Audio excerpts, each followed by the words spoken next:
Welcome to Slime Square Podcast, everybody. We're at episode 2.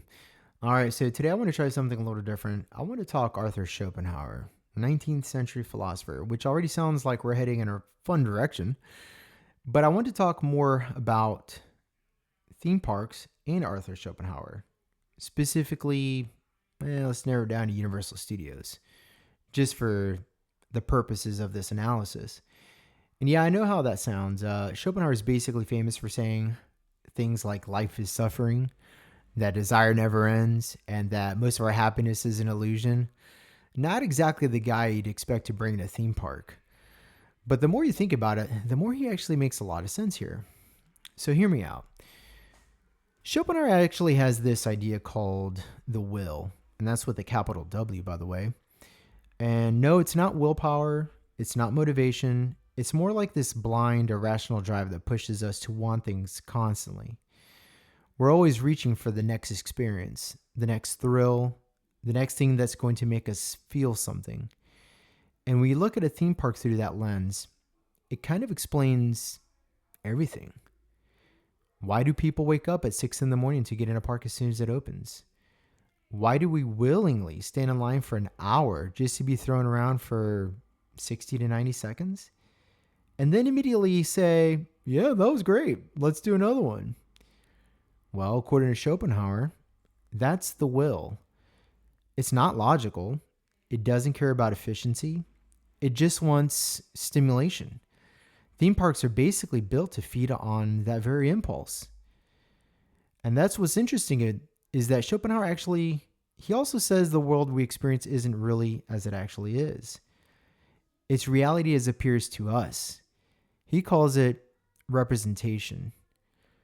See, our minds filter, shape, and interpret everything. And theme parks don't just rely on that. They design for it.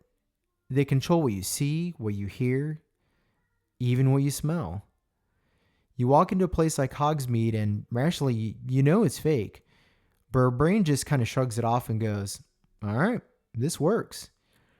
That's representation in action. It's not reality, but it's convincing enough that your mind accepts it. And then there's this waiting, which honestly might be the most Schopenhauer thing about theme parks. See, his view of life is basically a loop.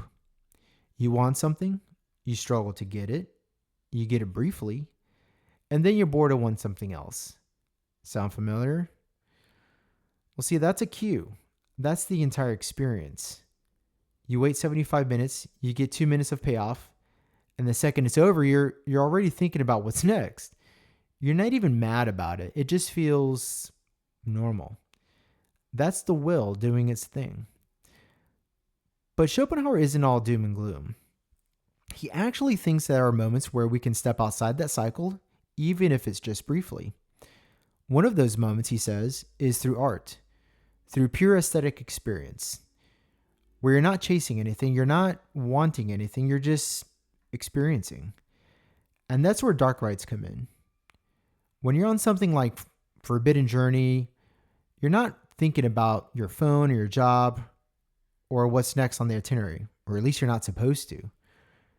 For a minute or two, your mind is just locked into lights, sound, motion, and hopefully a strong story. That's not thrill-seeking. That's more like escape. And Schopenhauer would have recognized that immediately. Music plays a huge role there too. Schopenhauer thought music was the purest expression of the will. Not a representation of something, but the thing itself.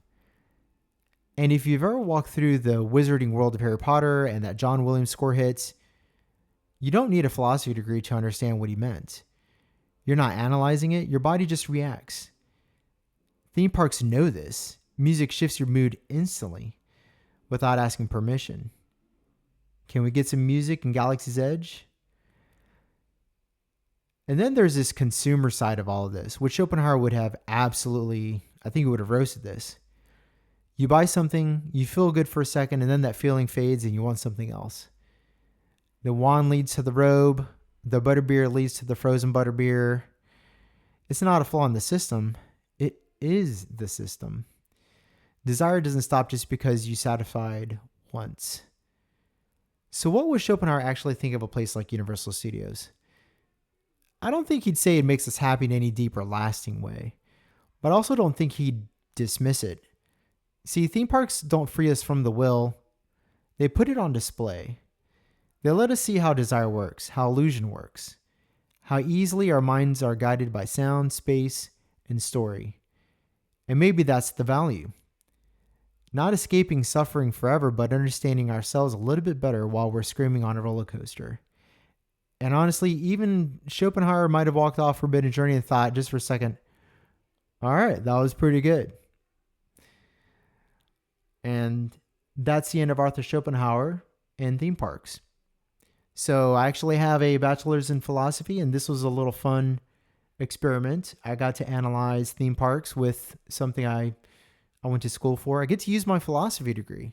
Wow. But theme parks are actually a philosopher's playground, if you will. So we're going to be doing a little bit more of these. I hope you enjoyed it. I hope you got something out of it. And if you did, please remember to like, subscribe, and share with your friends. Thank you for joining this episode of the Slime Square Podcast, and we'll catch you on the next one.